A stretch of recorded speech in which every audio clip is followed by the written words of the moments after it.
So what's new in the field of monoclonal gammopathy in 2021 and 2022?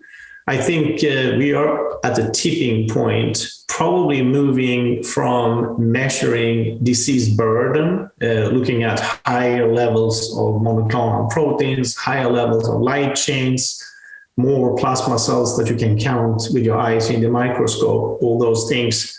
We're going to move away from that. We're going to move much more into precision medicine. I think what we are starting to see is that you can actually genomically identify individuals that are genomically programmed to develop multiple myeloma. I would argue that this is early detection of multiple myeloma. This will be discussed at the educational session, What's New in Plasma Cell Disorders, on Monday at ASH in the morning. There will be much more to come, I predict, in 2022 and 2023. My read of the literature right now is that you still have to evaluate what's going on in the bone marrow. You need to characterize the cells. You need to characterize the microenvironment.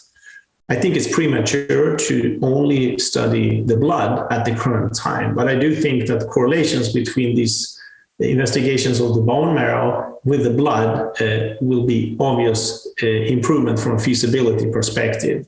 And hopefully the information that can be generated from investigations of the disease cells in the bone marrow can be translated into assays that can be implemented in the blood. But there is much more discovery work that needs to be done.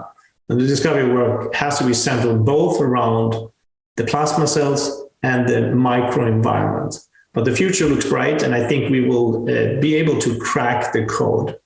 Part of this work on our end is to launch the Transform study in 2022 in Miami. And this is going to open in the beginning of the year, and we are going to offer up to 1,000 individuals with monoclonal gammopathy or smaller myeloma to be worked up with these types of assays to study the genomic signatures of these cells in the bone marrow.